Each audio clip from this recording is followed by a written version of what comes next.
The Prime Minister of Israel, Benjamin Netanyahu, was interviewed by the Nelk boys on July 8th, and it was released a few days ago, and the people have hated it. 160 plus thousand dislikes to only 33-ish thousand likes, millions of views, and they immediately after this interview went live with Nick Fuentes, known conservative, to fact check what Netanyahu was saying. Jesus. So, without further ado, here is the Nelk Boys Netanyahu podcast. This is fucking nuts. This dude. is so crazy. We are so not qualified to do this. No. That's what's interesting about this. We're just not. We just should not be doing this. Why is his collar outside of his suit jacket? Well, we're too far too gone. Here we have the Prime Minister of Israel, Benjamin Netanyahu.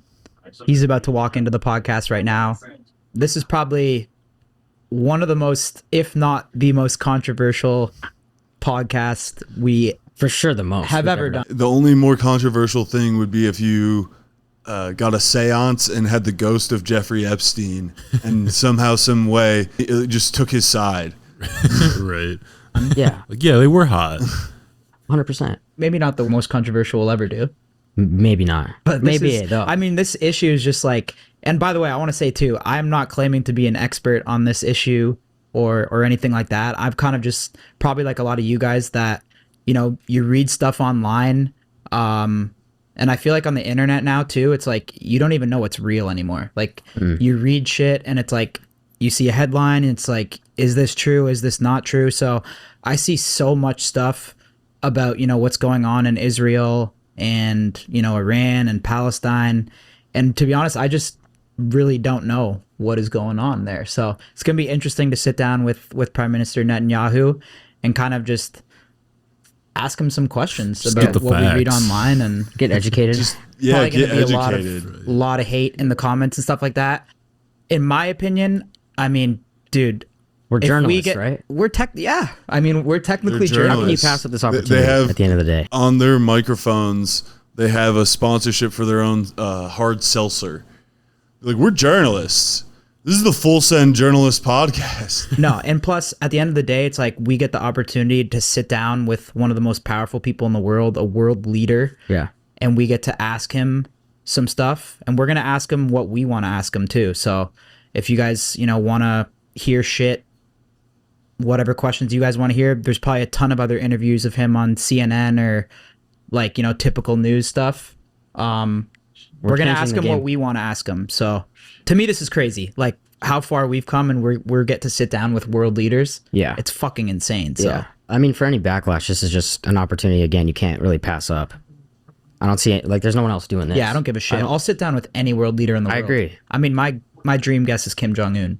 Both So of Kim ours. Jong-un, if you're watching this, This is kind I'd of love like to that. come to North Korea. They both look like they're kids that did something bad, but they're from rich families, and they have to Yeah. go to court. Totally. They're They going to spent some court time for in something. juvie. Yeah, well, it's to avoid the time in juvie. They have to dress all nice. Right. They got the really nice lawyer and stuff, and it's Netanyahu's the lawyer. and interview All you I could as think well. about is the interview when we're doing I'm this. so down to pull up to Moscow and interview Putin too. Yeah. That would be We'll cool. do everybody.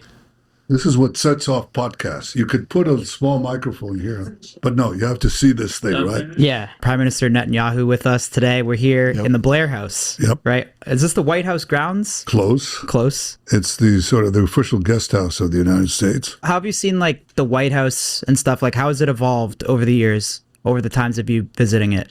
I've met quite a few of the American presidents because I've been in office pretty long time.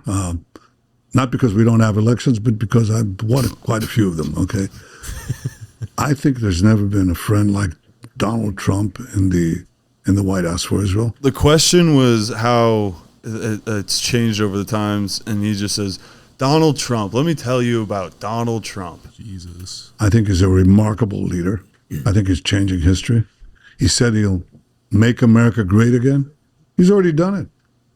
You know, America is widely admired now around the world, and especially after our joint operation against this regime that wanted to, you know, chance death to America, death to Israel. Well, I think together we've shown the world a different face of America. Very powerful, very directed, Thank you, BB.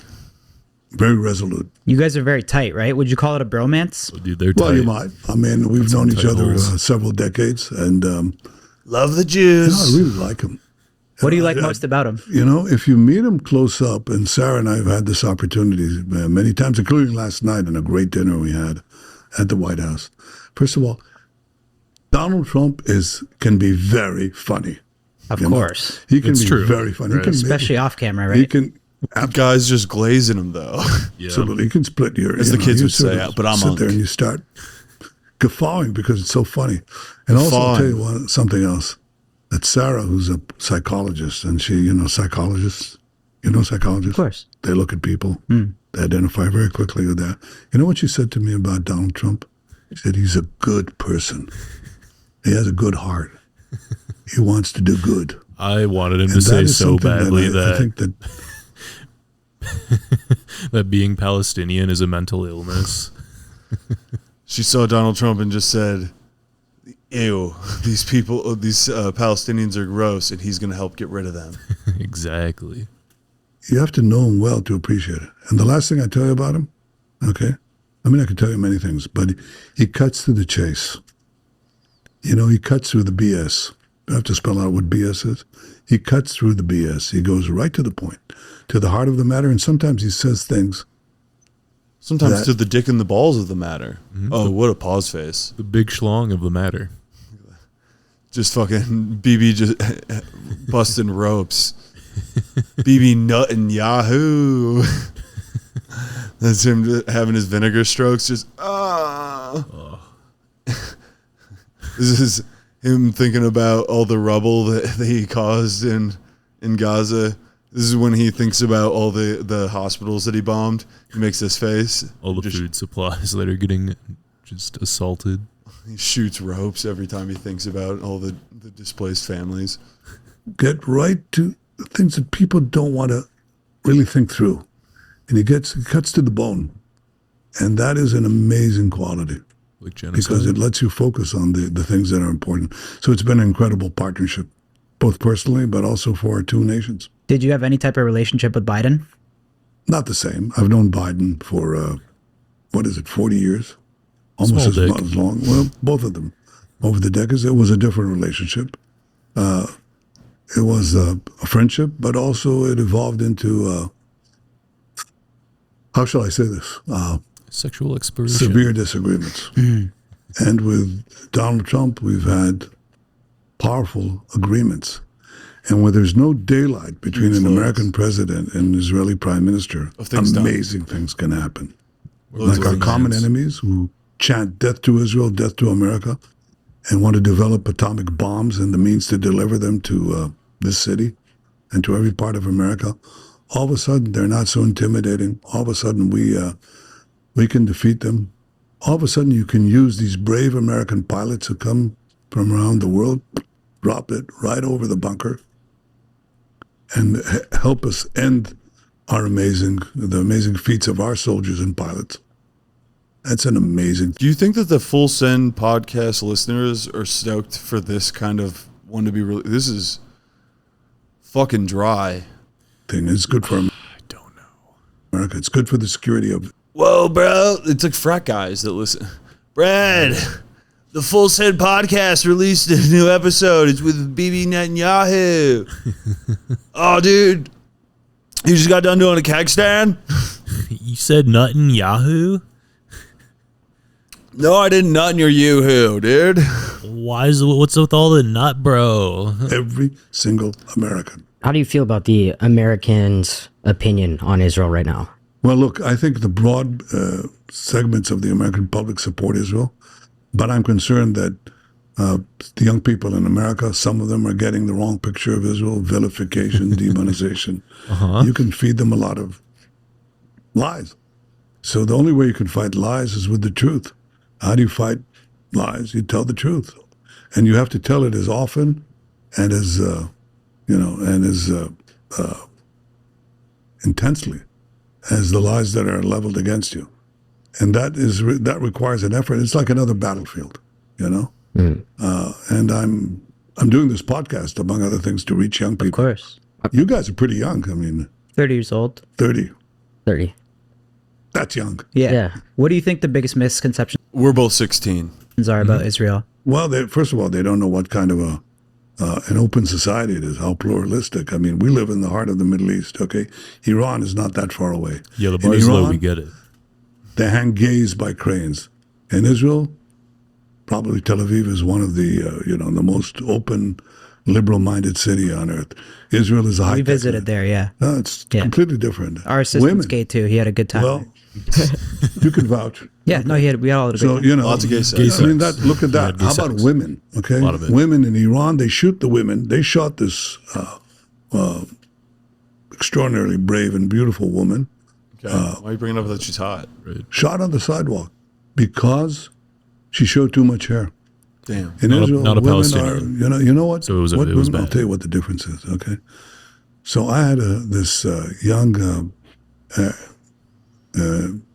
woman officer in my military secretariat. You know, the prime minister has military secretariat, and usually has a general and it has staff assistants. One of the staff assistants was this young woman pilot, navigator, on leave from the Air Force to do this work in the prime minister's office. You know what she did now? She was flying over the skies of Tehran, attacking this horrible regime that tyrannizes the women in Tehran. That's the difference. The women there get shot on the sidewalk, and an Israeli woman pilot Shoots helps, those people. liberate Bombs a Iran, hospital. quite the women of Iran. And boy, that's a big difference. And that's true of everything. It's true of nightlife. It's true of the startup nation, the incredible ingenuity and entrepreneurship, incredible freedom. Israel is a I would say is a paragon of freedom in an area that doesn't exactly enjoy freedom. And to have young Americans Gays in the Middle East. march But actually- and support these mass rapists, these people who beheaded men, who burned babies alive. I'm talking about the Hamas monsters. Is that their ideal? They know nothing. I mean, they don't know what they're talking about. I hear they eat the cats. And I want to bring that truth to them. They're dogs. eating the So dogs. Israel is a great free society and the best partner that America has anywhere on Great earth. people there for sure. When we visited, everyone was so welcoming and people were inviting us over for dinner and stuff. But I see, like, that's the thing too. I'm not claiming to be an expert too, You're but I'll not just read stuff Arab, on are like you? X and like people will say like, Okay, then Israel's come over. killing babies or like they're starving people. That's completely false. In fact, the reason we We're have shooting civilian them. I'm casualties sorry. We're feeding them lead bullets. in Gaza is because Hamas, who are basically horrible murderers and killers, okay, Dude, I don't think committed they to our exist destruction anymore. and your destruction. They say so. I think they openly. got him, dude. I think they did it. They made it rubble world. They say the big enemy, the real enemy, the great Satan is America. And Israel is the small Satan. But it's a small Satan that is standing in their way of conquering with other Iranian proxies, conquering the Middle East, and then we move on to you. So America is the great Satan. And America, needs to disappear. And we stand in their way. But one of the things you have to understand is Gaza is the densest urban environment you can find, and That's why it's Hamas so fun to embeds bomb. itself in the civilian population of Gaza, the Palestinians, okay? Right. We tell the Palestinians, hey, leave, because after they butchered us and raped our women and beheaded our men and burned our babies, we have to remove this threat. So we come in to take care of the Hamas terrorists. But the Hamas terrorists don't leave the civilian neighborhoods. And we say to the civilians, we call them up because we have their telephone numbers. We say, leave, please leave. We send them leaflets, millions of leaflets, please leave. We you would alert we the do everything terrorists. that is possible that no army has done. They want to leave. You know what Hamas does? They shoot them. You say, we want you to stay because we want to have civilian casualties, because then they can show it on CNN or all these other networks and so on and claim that Israel is deliberately doing this. We're not deliberately doing anything. We'd like them to leave. And in fact, it's not my fault. successively during the No war, choice. it's been now a year and a half, we Constant finally do human leave shields. most of them. So we've minimized those casualties, but it's not because we seek to have civilian casualties. It's because Hamas wants them. They're willing to sacrifice their own children, their own families. It was Hamas's fault this whole time. Because they don't really care for human life, but also because they think it's very good propaganda against us. And if they just let them leave the war zone, get to the safe parts, safe havens that we've created in Gaza, no one would be hurt. And the minute Hamas lays down its arms, surrenders, maybe we let them leave Gaza. Maybe. That's the end of the war. No one gets hurt. What would your message be to Palestinians that just want to have like a peaceful life? Get rid of Hamas. Help us get rid Palestinians of just want to Hamas. have fun. They torment you. They oppress you. They shoot you in the back of the head. If you want to leave the war zone, they kill you. And if you say a word in protest, they'll kill you. If you're gay, you're in bad shape, really bad shape. And if you are a woman, you're chattel. You're nothing. Your property. That's the opposite of everything we believe in. We, I say, it's not only Israel, it's you. So we're the same. How do you respond to, like, I'd say there's a lot of American support from the females, from the gays towards Palestine. So how does that make any sense? That's, gays for Gaza is like chickens for KFC. I mean, that's insane. The whole thing is absurd. Chickens for KFC, right? Gays for Gaza, It's delicious. Women for the women of Gaza. What are you talking about? They're completely subjugated. They've got this death cult that is contaminated. So you can push this stuff on TikTok or whatever on the stuff, but you can't build peace or security on the rocks. They'll crash. I mean, these things will crash on the rocks. The Middle Eastern realities. You can only build peace on the truth, beach, on reality, not on deliberate, falsified fantasy. Why do they say Israel's like starving the people of Gaza? Well, because we're trying to get the food in, and we let food trucks in, and guess what happens when we let them in? Hamas steals the food, takes the good chunk for itself, then sells at inflated prices. They jack up the prices, and then they sell. So Hamas is doing inflation to its population, That's why grocery to its bills are so hungry high, too. population, if they give them it all. Now we know. And then use the money that they take from their own people to recruit more killers into their terror machine. That's what happens. Why are more Palestinians not siding with Israel against Hamas then? Well, up to now they've been terrorized, but guess what's happened? Since we're beating Hamas, all of a sudden we see Palestinians rising. You have to see this to believe this, okay? And they say to Hamas, hey, you're not coming into my building. You can't use my school or this hospital as your command post. I don't think there are any schools or they start hospitals fighting. left. Now we have actually armed conflict between Palestinians This is so and exhausting. terrorists. It Listening to this, was I don't know how much I can unimaginable a take. year and a half This is ago. horrible. But now there are Palestinians who rise They're up. saying so much, And, it's the so more the dry, better. and they're just saying absolutely nothing. I know later they ask him his favorite American fast food, Ooh, that'd be interesting. but I don't know where. But it's Arby's, that sick fuck. I think he said Burger King. Okay. A Whopper, Yeah. S-tier burger. S-tier fast food burger. For national chains, it's pretty good. Yeah. Like not your Culver's, not talking In-N-Out, talking like McDonald's, Wendy's, that sort of tier, Netanyahu's a Whopper Jr. kind of guy. Guy's a Weenie Hut Jr. kind of guy. We'll see you next time. Bye. You survived another All Serious Subjects podcast, comrade. If your brain isn't at least 3% angrier, smash that like button like it owes you money. Subscribe or we'll politely ask you again next week. Drop your comment demands below, or we'll assume you want why Roomba Vacuum betrays keep you us up at night.